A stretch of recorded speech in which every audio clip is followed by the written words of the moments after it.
pessoal, vocês estão bem? Nós estamos aqui para mais uma aula de farmacologia aplicada à zootecnia. Lembrando, né, que nós estamos nesse ensino remoto emergencial tentando fazer o melhor possível para cada um de nós, né, mantermos o nosso isolamento, ficarmos em casa e controlarmos assim, né, a disseminação desse terrível vírus, né, o coronavírus. Então vamos direto ao nosso assunto aqui. Farmacodinâmica. A nossa aula de hoje é o mecanismo de ação dos medicamentos. Nos nossos últimos encontros, a gente viu a introdução à farmacologia, a via de administração de fármacos, né? Nós trabalhamos com farmacocinética, foi uma aula bem compridinha. Eu já postei para vocês também as práticas de vias de administração de medicamentos. E nós começamos a fazer o exercício, né, de interpretação da posologia, que é aquela, vamos dizer assim, aquele protocolo que envolve, né, a dose administrada, o período de administração e o intervalo de administrações. Por exemplo, né, vão ser 500 miligramas de amoxicilina 3 vezes por dia durante 7 dias, algo desse sentido. E lembrar, né, sempre que quando a gente está trabalhando com farmacodinâmica, a gente está trabalhando com mecanismo de ação. Então, aqui tem dois exemplos, né? O do frasco verdinho ali, né, da esquerda do vídeo, nós temos a ivermectina a 1%. É um antiparasitário, né? E como na embalagem tem aí, é indicado para bovinos. E como que esse antiparasitário vai atuar lá nos parasitas? Vai inibir, né, ligações neuronais importantes, que são ligações que o parasita precisa para se fixar e para, né, se alimentar, e aí esse parasita vai ter liberação do organismo justamente por conta desse medicamento utilizado. O outro medicamento, né, aqui da direita do vídeo, é um antibiótico, né, injetável, Flotril, 2,5%, né, um antimicrobiano de amplo espectro, quase não saiu.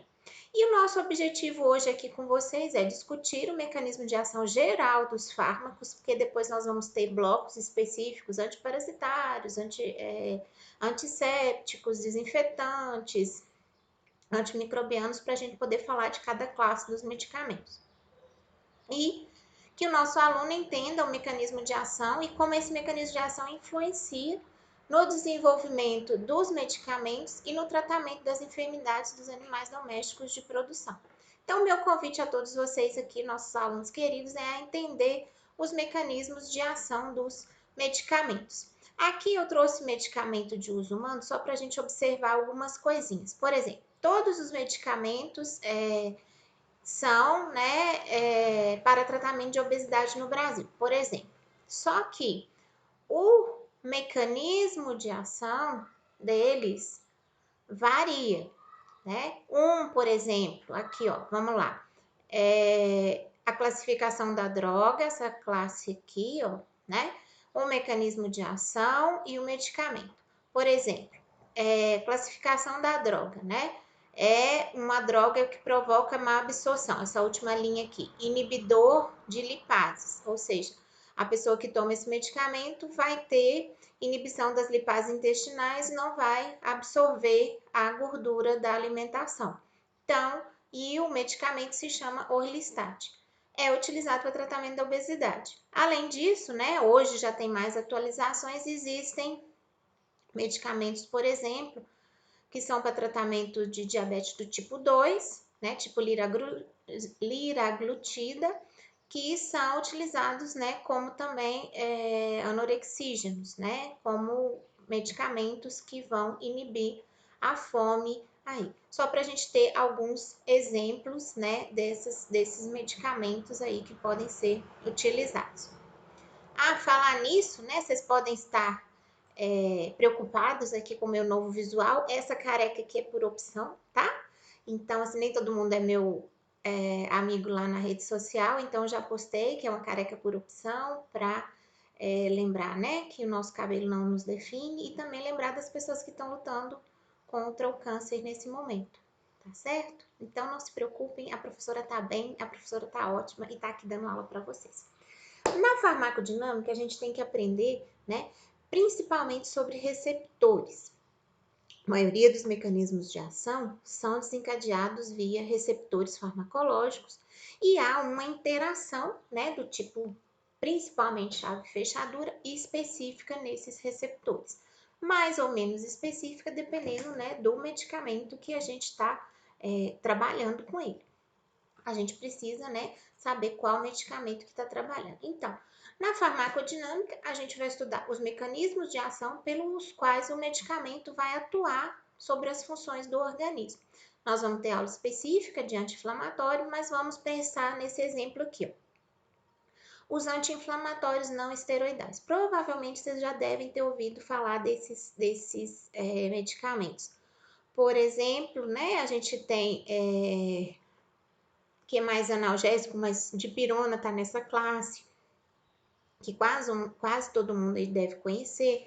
Nós temos aspirina, ácido acetil salicílico, nós temos fluoxetina, mileglumina, tudo está nessa classe aqui.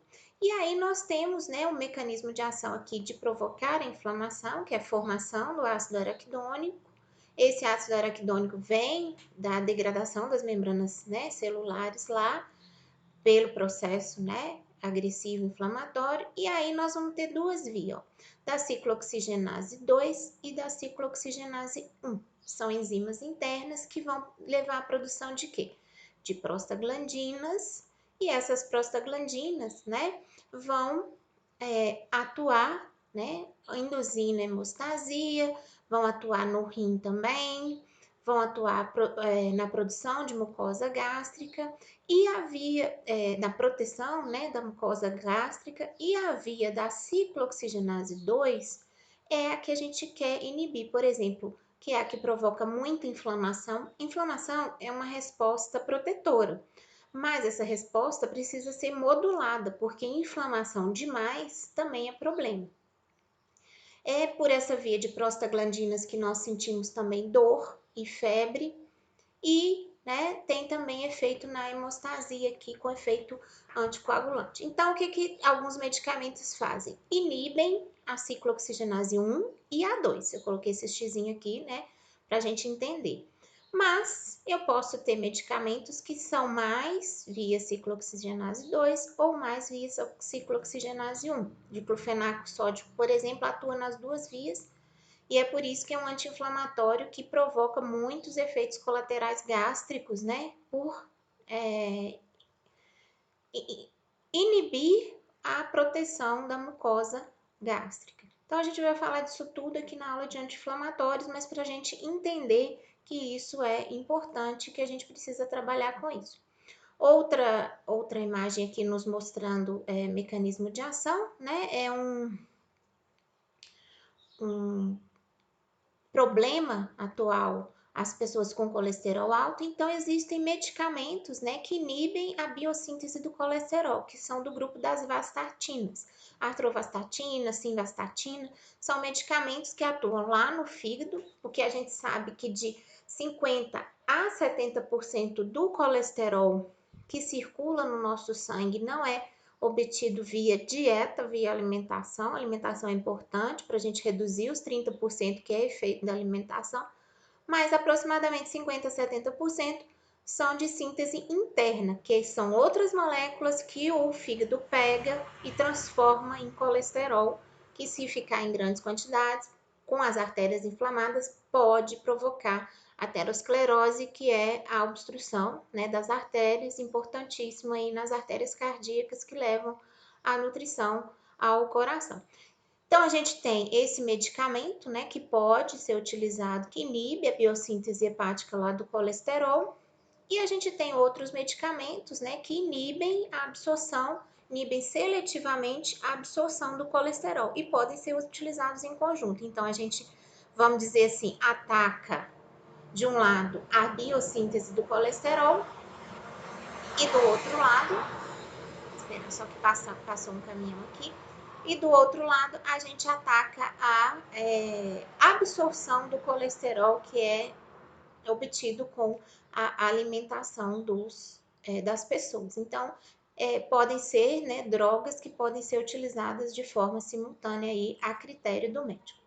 Então, na farmacodinâmica, observou-se o quê? Que na natureza existem substâncias que simulam o efeito de substâncias endógenas.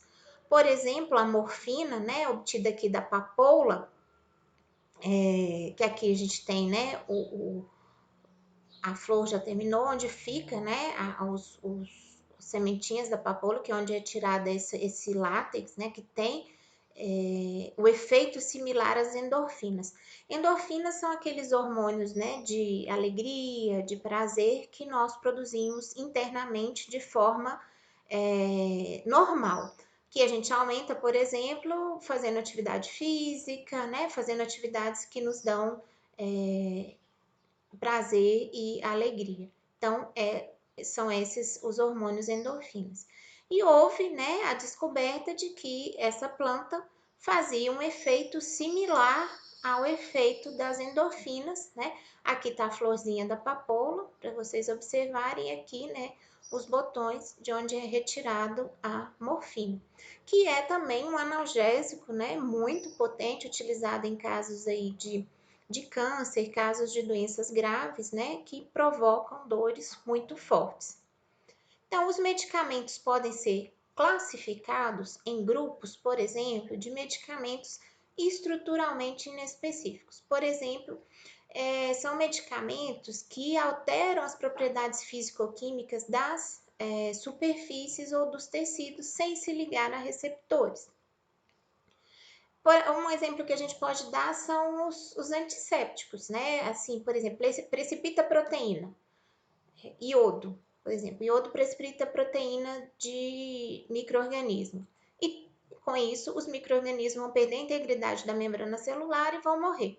No caso, né, do nosso organismo, o que acontece? A gente passa iodo, povidina, né, PVPI numa ferida, vai haver o quê? Precipitação das proteínas, formação ali de uma proteção, né? Uma casquinha, entre aspas, que vai ajudar a ferida a cicatrizar de forma mais rápida, porque não vai estar entrando contaminação ali a todo momento. Sem falar que a contaminação que existir, o iodo vai controlar. Os medicamentos, então, inespecíficos estruturalmente, agem por contato. A gente vai precisar de maior quantidade de aplicação e pequenas alterações na estrutura química desses medicamentos geralmente não alteram sua função, que é o exemplo que eu dei aqui, né, dos desinfetantes. Da mesma forma, o álcool em gel, né, o álcool 70% em gel que a gente está utilizando, vai o quê? Desnaturar as proteínas lá do coronavírus e impedir que esse vírus seja ativo se por acaso a gente entrar em contato com ele. Então, assim, provoca o quê? Alteração química do meio e prejudica o desenvolvimento de bactérias e também, né, as partículas virais são inativadas, que é o caso aí do coronavírus que a gente estava falando agora. Um exemplo atual para a gente lembrar. Outros medicamentos inespecíficos são os anestésicos inalatórios. Aqui nós vemos uma mesa de cirurgia, né? Um cão ligado ao respirador, em que nesse insuflador aqui foi colocado, né? Gases, foram colocados gases, vocês veem essa mangueirinha aqui, verde, foi colocado o gás para que o animal, junto com o oxigênio, recebesse anestésico inalatório, né? Esses medicamentos são lipofílicos, ou seja, gostam de lípides, né? E vão se acumular nas membranas neuronais. Lembrando que a mucosa, né? A parte da mucosa nasal é uma via de administração muito rápida. É por isso que muitas drogas de inalação são altamente viciantes, porque é quase como se fosse rapidamente por via endovenosa. A via transmucosa inalatória é muito rápida. Vocês imaginem que se pudesse esticar o pulmão de uma pessoa todinho assim, ele daria uma área aproximada, né, de um adulto normal, uma área aproximada de um campo de futebol. E vocês lembram lá da histologia que é uma fina camada de epitélio e logo abaixo está a parte do sangue, né, o endotélio capilar. Então, passa rapidamente pelas membranas e estando no sangue vai atuar na membrana neuronal esse anestésico inalatório. Aí nós temos, né, outros medicamentos inespecíficos, os antiácidos, por exemplo, né, a gente toma aí, a gente já ouve falar de vários antiácidos, né, bicarbonato de sódio como é que chama aquele outro? De magnésio, leite de magnésio, né? Que são medicamentos que são básicos e que se você está com excesso de ácido no estômago, ele vai provocar uma, vamos dizer assim, neutralização daquele pH, né? Ali no Sonrisal ainda tem associação do bicarbonato de sódio com ácido acetil salicílico. Isso por quê? Né? Provavelmente uma indisposição gástrica pode cursar, né, com dor de cabeça. Então, vai junto aí na associação o ácido acetil salicílico, que é analgésico e anti-inflamatório. Agora, nós temos medicamentos do tipo omeprazol, que são específicos. Específicos como assim? São medicamentos igual esse aqui, ó, petiprazol, né, de uso veterinário, que vão inibir a bomba de H+, a bomba de prótons lá do estômago, que vai promover a secreção ácida do estômago. E é importante, né, para a gente poder trabalhar esse medicamento que está escrito aqui, ó, inibidor da secreção de ácido gástrica, não é mais inespecífico, esse aqui já é um medicamento específico estruturalmente. Para quê? Para que não haja excesso de secreção de ácido. Provavelmente alguém que já recebeu uma prescrição aí de anti-inflamatório, geralmente vai junto, né, esse protetor gástrico, o omeprazol, o pantoprazol ou algum outro protetor gástrico junto com uma prescrição, por exemplo, aí, né, de nimesulida, de algum outro desses anti-inflamatórios aí que tem efeito, né, que a gente já viu de inibir a prostaglandina gástrica e haver o quê? Muita secreção de ácido gástrico. Então, medicamentos que são específicos, igual a gente estava falando do omeprazol, né? São medicamentos que ligam-se a receptores no organismo, formando a estrutura, né? Igual a gente está vendo nessa imagenzinha aqui, ó, o receptor com esses dois furinhos e a substância química que pode ligar se é a específica, que é redondinha, que tem, né, os dois pezinhos aqui parecendo uma tomada. E formam esses complexos que vão alterar a função celular. Substâncias químicas de diferentes configurações não podem se ligar a esse tipo de receptor e não vão provocar alterações celulares que a gente necessita no caso da atuação de medicamentos. Então, a gente tem, né, esses medicamentos específicos em que pequenas alterações na estrutura química vão fazer grandes variações na atividade farmacológica. Por exemplo, se eu tenho iodo, uma pequena alteração na estrutura química do iodo não vai interferir grandemente na função dele, mas se eu tenho um hormônio da tireoide, né, que eu posso tratar animais que têm o hipotireoidismo com hormônio da tireoide. Aí a gente tem uma pequena alteraçãozinha nesse medicamento, a atividade farmacológica já não vai existir mais e aí a gente vai ter problemas, né, com o uso desse medicamento. Então, assim, geralmente esses medicamentos eles necessitam, né, de menor concentração para agir. Como exemplo aqui a gente tem um anti-inflamatório analgésico que é mais analgésico do que anti-inflamatório, dipirona, né, inibe lá a via da ciclooxigenase, e a adrenalina que vai fazer efeito direto, né, aí na musculatura cardíaca, na circulação, que são utilizados. Em pequenas alterações vão fazer com que essa molécula essas moléculas percam o seu efeito. Essa teoria dos receptores começou lá em 1905 com Langley, que descobriu os efeitos da atropina, que veio lá da Atropa belladonna, uma planta, e a pilocarpina, da Pilocarpus sp, que é uma planta também, na secreção salivar. atropina fazia o quê? Com que a secreção salivar reduzisse drasticamente e a boca ficasse seca, a sensação de boca seca. A pilocarpina revertia os efeitos da atropina e melhorava a secreção salivar. Então, a partir disso, utilizando, né, esses dois modelos de plantas, Langley deduziu, né, a existência de receptores, como vocês veem na imagem aqui do lado, né, receptores específicos e que vão, né, ser receptores para transmitir esses neurotransmissores aqui entre os neurônios e vão ter efeito direto, né, da placa pré-sináptica para a placa pós-sináptica aqui. Na outra imagem a gente vê, né, aqui o desenho da Atropa belladonna, né, essa planta aqui que o Langley utilizou.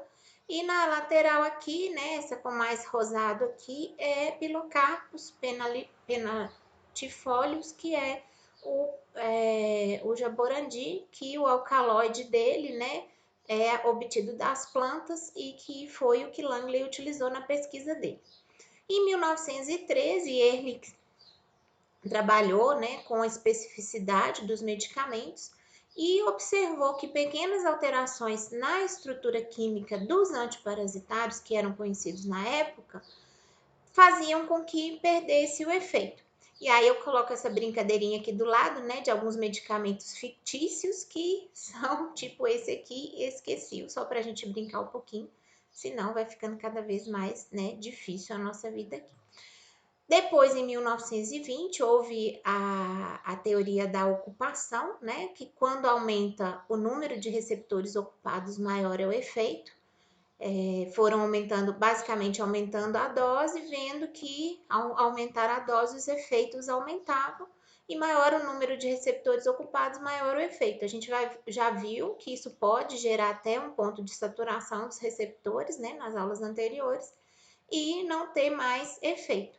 E aí a gente brinca um pouquinho aqui, né, desse xarope que muita gente precisava tomar, que é o Semancol, para que a pessoa se manque, né, do que está fazendo. As evidências da existência de receptores descobertas antigamente, né, foi a alta potência de alguns medicamentos.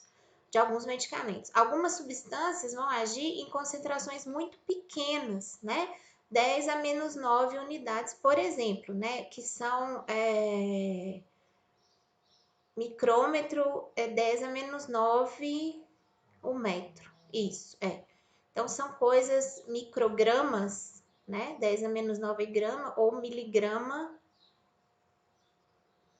por ml, isso aí. Concentração, né, de ppm e às vezes até de ppb, partes por milhão ou partes por bilhão. E aqui é um rótulo, né, de um medicamento que era vendido, reparem para vocês verem,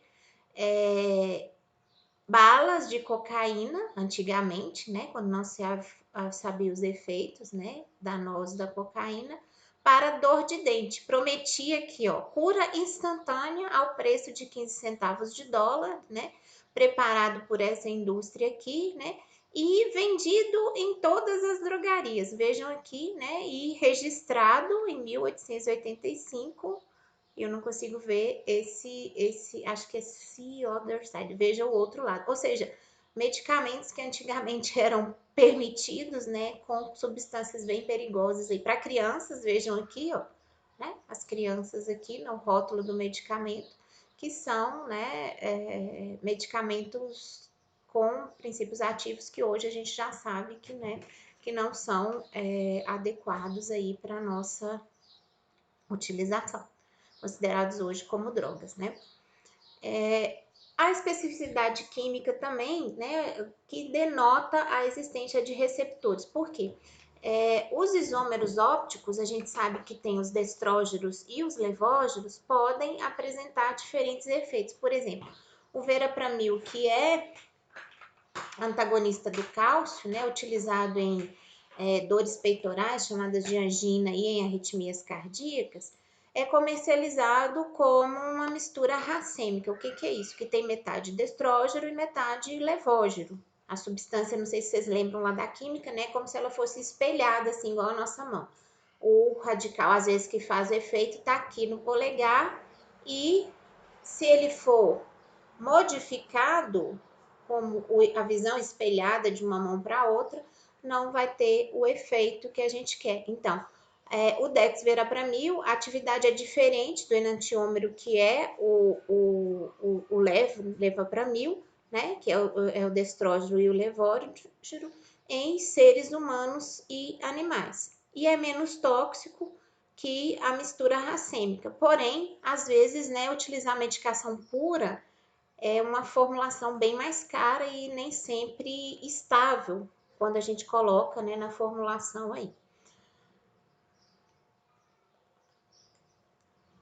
Além disso, a existência dos receptores foi demonstrada por conta da especificidade biológica e da ação seletiva sobre algum tecido. Por exemplo, epinefrina ou adrenalina, que são essas ampolinhas aqui que a gente carrega geralmente para emergências cardíacas, né? Tem um efeito forte no músculo cardíaco e um efeito fraco na musculatura estriada. Epinefrina, né? Um análogo aí da adrenalina que a gente tem internamente. Além disso, né, os alvos de ligação dos medicamentos, né, de tudo isso que a gente já viu, falou de mecanismo de receptor, ação de receptor, nós temos alvos de ação de medicamentos nas enzimas, igual a gente falou, por exemplo, ciclooxigenase, vamos ver lá na aula de anti-inflamatórios a lipoxigenase. Nas moléculas transportadoras de substâncias, inibindo o transporte ou acelerando o transporte. Nos canais iônicos, inibindo os canais iônicos principalmente, né, de sódio, de cálcio. Nos receptores de neurotransmissores, simulando as atividades, por exemplo, nicotínica ou muscarínica, e ainda no material genético, aí nos ácidos nucleicos. E os tipos de ligação, igual a gente já viu mesmo dessa célula aqui com receptor, podem ser ligações polares, ligações de hidrogênio, ligações covalentes, interações hidrofóbicas ou forças de Van der Waals. Ou seja, são ligações, muitas têm ligações mais fortes e outras um pouco mais fracas. As ligações covalentes são as mais difíceis, né, muito difíceis de desfazer, e a interação da substância com o receptor é forte. Por exemplo, a gente cita aqui, né, um dos antiparasitários aí, que são os organofosforados, que inibem irreversivelmente, né, a acetilcolinesterase, que é a enzima que vai promover a ligação, a desnaturação da acetilcolina, que vai transmitir, né, o neurotransmissor que transmite o impulso ali na fenda sináptica. Se não há ação da acetilcolinesterase, né, nós temos a passagem desse impulso indefinidamente. Então, é importante a gente conhecer os tipos de ligações para desenvolver medicamentos mais específicos e com menos efeitos colaterais. Quando a gente estiver falando dos antiparasitários, por exemplo, né, depois dos organofosforados, surgiram outras moléculas que foram menos tóxicas justamente por, né, inibir reversivelmente a acetilcolinesterase e não igual os organofosforados, que é de uma forma irreversível. Muitos medicamentos também inibem enzimas, então o medicamento chega lá e inibe a enzima. Né? A neostigmina inibe a acetilcolinesterase também, e o ácido acetilsalicílico, igual a gente já falou de muitos anti-inflamatórios não esteroidais, inibe a ciclooxigenase. Moléculas transportadoras. Alguns medicamentos vão interferir nas proteínas que transportam glicose, aminoácidos, íons e neurotransmissores. E o que acontece basicamente? O medicamento vai interferir na molécula transportadora, né, que não vai levar de forma adequada, por exemplo, glicose ou aminoácidos para a célula. Outros moléculas transportadoras aí, por exemplo, né, a cocaína e reserpina vão inibir a captação de catecolaminas, e os glicosídeos cardíacos, né, glicosídeos cardiogênicos também, que a gente chama, vão inibir a bomba de potássio no coração, então vai ter um efeito, né, que pode gerar até parada cardíaca. Além disso, né, a gente tem interação com hormônios, com neurotransmissores e outros. Como nessa imagem aqui, a gente pode ver no número 1, né, os hormônios vão se encaixar perfeitamente nos receptores e mandar os sinais para a célula, indispensáveis para a célula, por exemplo, sintetizar as substâncias necessárias para que a célula lá se desenvolva algum processo. No número 2 aqui a gente tem os interferentes hormonais, vão ocupar o lugar do hormônio, encaixando-se perfeitamente nos receptores e enviam sinais diferentes do que seriam sinais exatos do hormônio. No número 3 aqui, por fim, né, os interferentes atuam como bloqueadores dos sinais normais dos hormônios que seriam enviados para a célula. Então, aqui nessa imagem a gente tem, né, um efeito de um bloqueador hormonal que pode ser utilizado, né, aí em animais e também em seres humanos. O modo de ação dos receptores celulares pode ser direta, por exemplo, né, no caso aqui do omeprazol, que vai inibir, né, a bomba de prótons, que vai o quê? Via canal iônico nas membranas plasmáticas, evitar que seja secretado, né, o ácido clorídrico aqui pelas glândulas intestinais. Então, né, essa bomba de prótons vai ser inibida via canal iônico. Não vai ter secreção tão grande assim de HCl. Ou no caso de uma ação indireta, nós vemos aqui de vermelho o hormônio, de verde e de azul aqui, né, a membrana celular. Lembram dos fosfolípides lá da membrana? Vocês lembram do receptor de membrana aqui em verdinho? E aí nós temos o quê?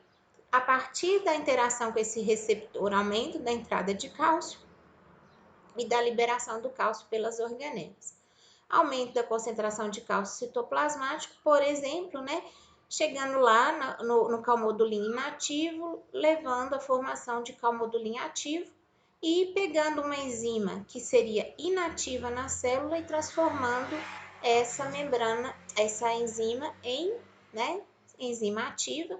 Muitas substâncias são sintetizadas pelas células como proenzimas, justamente porque para que o efeito enzimático não ocorra, né, na maior parte das vezes de forma desordenada. Então, precisa de todo esse mecanismo aqui de liberação de cálcio para que a enzima seja colocada na sua forma ativa dentro da célula e faça a mudança de atividade celular. Posso ter medicamentos que inibam esse mecanismo de segundo mensageiro que a gente chama aqui de, por exemplo, ativação do calmodulin, e aí a enzima não vai ser reativada. Não é uma ação direta sobre a enzima, é uma ação indireta celular que pode acontecer aqui. E os receptores, dependendo da medicação que a gente usa, né, vão ter diferentes velocidades de ação. Por exemplo, a adrenalina, o animal está entrando em choque e a gente precisa entrar com a adrenalina, o efeito é em segundos. Agora, efeitos de hormônios podem durar, né, horas aí para a gente poder, né, trabalhar. Essa é a primeira parte, né, que a gente fala dos receptores celulares. Eu vou dar uma paradinha por aqui no vídeo para não ficar muito cansativo nem para a gente nem para vocês. E daqui a pouco a gente volta com a continuação da nossa aula de farmacologia. É só o tempo, né, da gente descansar um pouquinho e a gente continua a falar de farmacocinética.